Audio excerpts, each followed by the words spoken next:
প্রিয় ভিউয়ার্স, আপনাদের সামনে নিয়ে এলাম স্যামসাং গ্যালাক্সি A53 5G এই ফোনটির রিভিউ নিয়ে। ফোনটি ওয়াটারপ্রুফ রয়েছে। আমরা প্রথমেই সেই ওয়াটারপ্রুফটা টেস্ট করি। ফোনটি আপনারা প্রায় 1 মিটার থেকে 30 মিটার পর্যন্ত পানিতে চুবাতে পারবেন এবং এটা 30 মিনিট পর্যন্ত পানিতে চুবিয়ে রাখতে পারবেন, কোনো সমস্যা হবে না। এটা IP67 ডাস্ট ওয়াটার রেজিস্ট্যান্স ফিচারটি দেওয়া রয়েছে।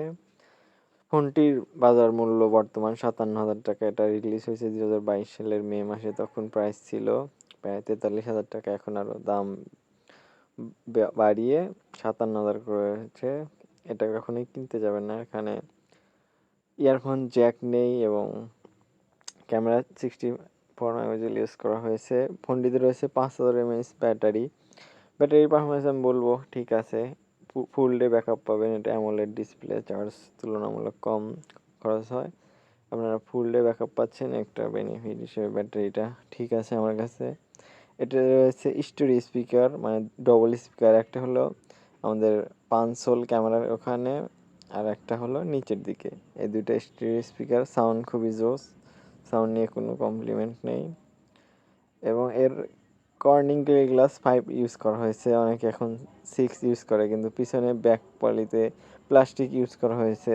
তবে লুকসটা সুন্দর আছে। আপনারা দেখেন যে উপরে এর একটি নয়েজ ক্যান্সেলেশন আছে এবং এখানে 25 ওয়াট ফাস্ট চার্জিং আছে, খুবই বাজে। যেখানে বর্তমান 33 ওয়াট ফাস্ট চার্জিং ধরা হয় এবং অন্যান্য ফোনে আরও বেশি ফাস্ট চার্জিং ইউজ করা হচ্ছে। সেখানে 25 ওয়াট দিয়ে চার্জ হতে প্রায় অনেক সময় লেগে যাচ্ছে, প্রায় 2 থেকে 2.5 ঘন্টা সময় লাগছে ফুল চার্জ হতে। এবং এটার ক্যামেরা ঠিক আছে, 64 মেগাপিক্সেল এবং সেলফি 32 মেগাপিক্সেল।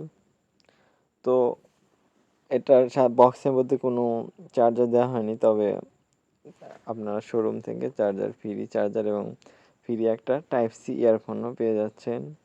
আমরা যদি অ্যাপ কেমন ফাস্ট কাজ করে সেটা দেখাই, সেটারে ভালো পারফরমেন্স করতে পারেনি। এখানে 6.5 ইঞ্চির সুপার অ্যামোলেড ডিসপ্লে আছে। ডিসপ্লেটা খুবই স্মুথ এবং কালার গ্রেডিং খুবই সুন্দর এবং ইউজ করে ডিসপ্লে খুবই ভালো মান পাবেন। স্যামসাংয়ের ডিসপ্লে খুবই সুন্দর এবং সাউন্ড কোয়ালিটিও ভালো পাচ্ছেন এখানে ইউটিউব ভিডিওর ক্ষেত্রে। এবং কিন্তু পারফরমেন্স কিন্তু খুবই কম পাচ্ছেন, কেননা এখানে ইউজ করা হয়েছে এক্সিনোসের 1280 সিপিইউ, যেটা স্ন্যাপড্রাগনের 778Gর সাথে কম্পেয়ার করা যায়। এবং 778G এর প্রসেসরটা আপনারা পোকো X5 প্রোর সাথে পাচ্ছেন, যেখানে সেটা মাত্র 30,000 টাকা বাজারের ফোনে সেম সিপিইউ পাচ্ছেন আর ফাস্ট স্ন্যাপড্রাগন। কিন্তু স্যামসাংয়ের ক্ষেত্রে আপনারা পাচ্ছেন সেটা গিয়ে 57,000-এ। তো আমি কখনোই বলবো না এই ফোনটা কিনুন। স্পেশাল দিক হিসেবে তারা এই যে ওয়াটার রেজিস্ট্যান্সকে ধরেছে, তাছাড়া স্পেশাল কোনো ফিচার নেই। ফোনটা পারফরমেন্স দিক দিয়েও এগিয়ে নেই, শুধু ডিসপ্লে, এই বাজেটের ডিসপ্লে আমরা 30,000 টাকা ফোনেই ভালো দেখতে পাই। এটা খুবই ওভার প্রাইস করা হয়েছে স্যামসাংয়ের পক্ষ থেকে। এত বেশি প্রাইস নেওয়া হচ্ছে যা কল্পনাতীত যেন। আপনারা কখনোই এটা কেনার চিন্তা করবেন না। আমরা আপনাদের সেই রিভিউটা দিচ্ছি এখানে। 5 ন্যানোমিটারের 1280, যেটা আমরা অন টু স্কোর সহ আমি আপনাদেরকে দেখাচ্ছি যে কেমন। এই যে 708G এগিয়ে আছে, যেখানে এক্সিনোস কমে আছে। তাহলে আপনারা কোনটা কিনবেন? অবশ্যই স্যামসাংকে এড়িয়ে চলুন। এই ফোনটি অবশ্যই স্যামসাং ওভার প্রাইস নিচ্ছে। এটা 43,000 রিলিজ হলেও যদি 35,000 টাকা ছিল তবে ভালো ছিল। দেখুন অন-টু 9-এ কত স্কোর করেছে, খুবই বাজে। এবং অ্যাপ রানও বেশি থাকছিল না, র্যাম ম্যানেজমেন্টেও বেশি অ্যাপ রান করতে পারছিল না, অতটা ফাস্ট না। আপনারা দেখতেই পাচ্ছেন এই ফোনটি, যেখানে X5 Pro আরও বেশি ফিচার, 100 মেগাপিক্সেল ক্যামেরা দিয়ে 30,000 বাজেটে সাথে এটা কম্পেয়ার করা যাচ্ছে। এটা কেনা আছে X5 Pro কেনা বেটার মনে করি আমি, যেখানে আপনার প্রায় 27,000 টাকা সেভ হচ্ছে। এবং আমরা যদি এই বাজেটে 60,000 টাকায় কিনতেই চান, তাহলে আপনারা আইফোন দেখতে পারেন, OnePlus দেখতে পারেন। আমি কিছু মডেল দিয়ে রাখবো এবং চাইলে গুগলের ফোনগুলো নিতে পারেন। পিক্সেল 7, 6 Pro 5G, OnePlus-এর নিতে পারেন 10 Pro।